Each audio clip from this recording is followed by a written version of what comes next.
Olá pessoal, sejam bem-vindos ao nosso videocast. Nós somos Miguel Sampaio, Bruno Giordano, Kaelen Araújo, Giovana Mourão, Raíssa Medeiros e Arthur Peixoto. A gente é estudante do primeiro período de medicina da Faculdade Unidom Pedro, África.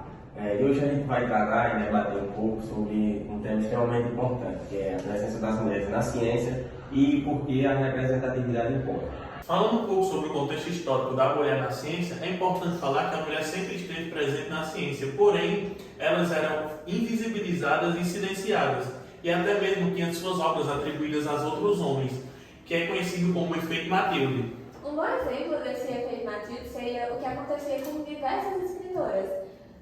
A escritora de Harry Potter, J.K. Rowling, ela assina somente com as iniciais por uma decisão da editora responsável pela publicação do livro.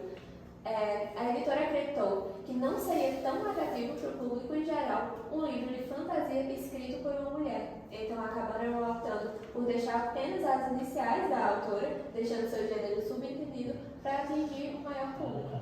E desde a atividade que isso acontece, né? Hipátia de Alexandria, no século IV, foi um importante astrônoma, filósofo e cientista, mas ela foi assassinada por suas ideias por causa do campo dominado por homens.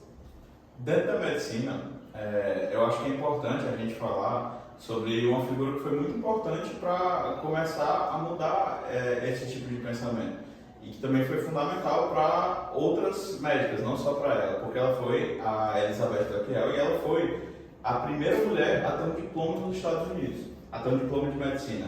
E isso, além dela poder praticar a medicina e ser uma figura feminina histórica nisso, ela também fundou um hospital e uma faculdade de medicina que vai proporcionar que outras mulheres também vão ter acesso à prática e começar também a mudar esse panorama, sabe?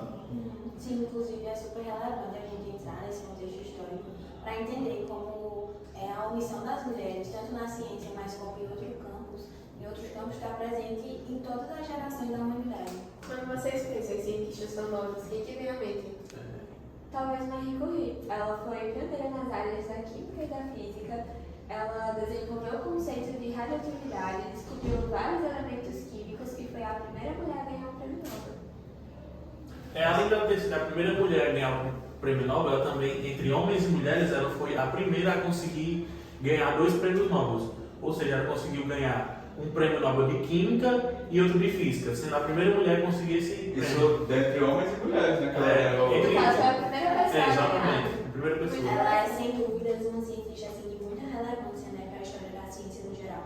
Mas a gente também tem outros exemplos de diversas cientistas que foram oprimidas e ocultadas, como Lizzie Miller, que foi a co-distribuidora da fissão nuclear, mas que foi totalmente ignorada pelo prêmio Nobel, que foi concedido a Otto Hahn. Como a Lizzie, a gente também tem a Rosalind Franklin. Ela que descobriu o DNA e tirou a fotografia famosa, a 51, que evidenciava sua estrutura helicoidal. Mas quem revelou ela foi Watson e Crick. Então, como ela já estava falecida, eles receberam o prêmio Nobel em 1962. No caso, ocultaram o trabalho dela. Sim, e visibilizou novamente. Outro exemplo bom é o de Katherine Johnson. Ela foi uma matemática da NASA, responsável por ajudar a levar o homem à Lua e só foi reconhecida depois de muito tempo. Cara, um exemplo de uma mulher que soube contornar esse preconceito, essa invisibilidade vivida foi a Agnódice de Atenas. Ela foi uma das médicas mais conhecidas da história ocidental. Justamente porque ela só foi médica porque ela se disfarçou de um homem para poder estudar a prática médica.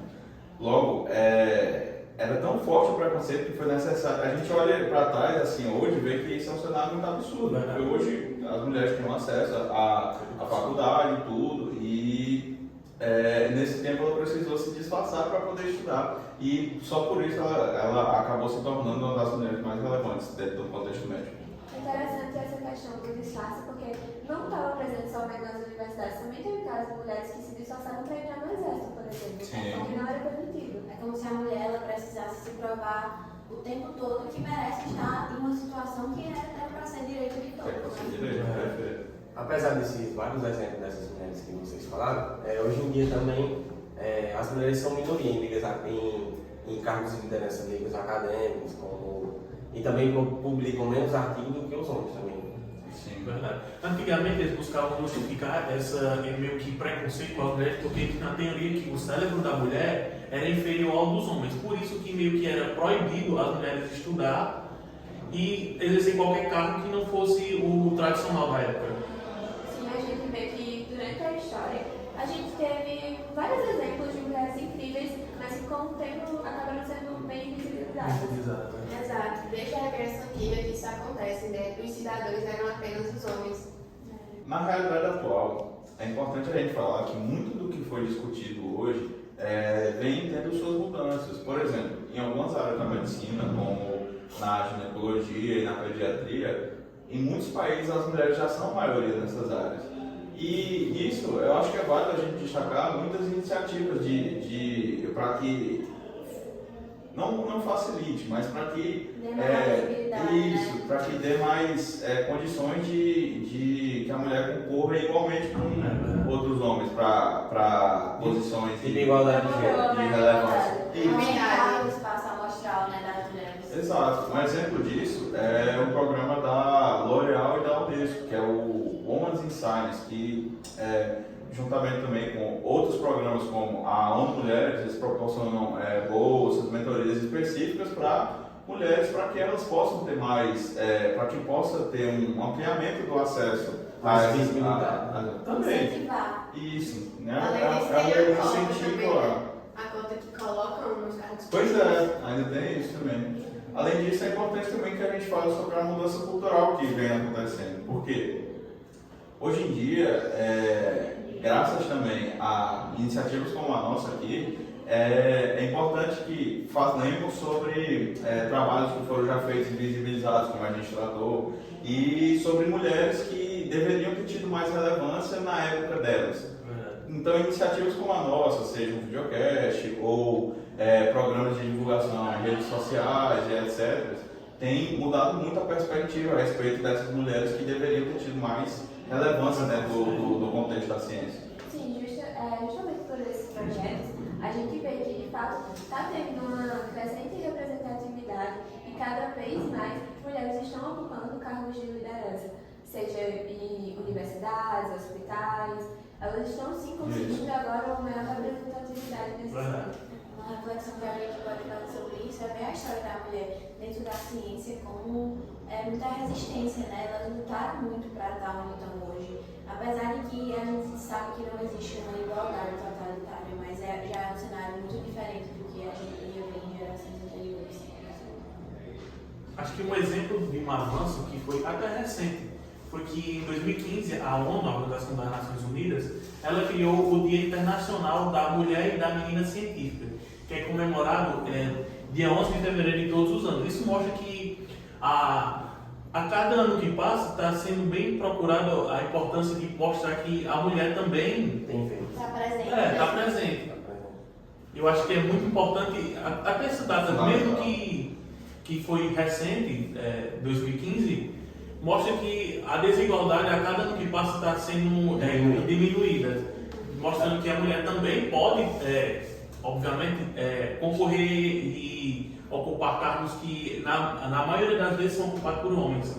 É fundamental um dia de homenagem como esse para demonstrar a relevância das mulheres no contexto da ciência, Sim. que foi muito banalizado com o tempo, foi tudo que a gente tratou aqui hoje. Claro, e reconhecer também as diversas descobertas incríveis que foram feitas por mulheres. É evidente o quanto esses avanços eles impulsionaram a presença da mulher. Mas será que essa realidade mudou totalmente? Não. Porque a gente ainda encontra muitas dificuldades. Por exemplo, dados da Unesco revelam que apenas 33% das mulheres elas ocupam cargos científicos. E apesar de que no Brasil as mulheres sejam a maioria dentro das universidades, elas ainda encontram dificuldades para estar presentes em cargos de liderança. Mas apesar dos obstáculos, a gente também evidenciou a evolução, né? Sim. 58% das pessoas que fazem iniciação científica no Brasil são mulheres. E também entre 2002 e 2022, a participação, o número da participação de mulher na produção científica aumentou de 38% para 49%. Isso coloca o Brasil em terceiro lugar do ranking de que as mulheres estão mais presentes na participação de produção científica, estando atrás apenas da Argentina e de Portugal. Os números são importantes, né, para a gente realmente conseguir quantificar essa mudança. Às vezes a gente começa a observar os dados e ver que, de fato, ainda tem um déficit muito grande de representatividade feminina. Mas quando comparado com dados bem mais antigos, a gente vê que esse número realmente está crescendo. Isso é muito importante. Então, pessoal, esse foi o nosso videocast de hoje sobre a presença das mulheres na ciência.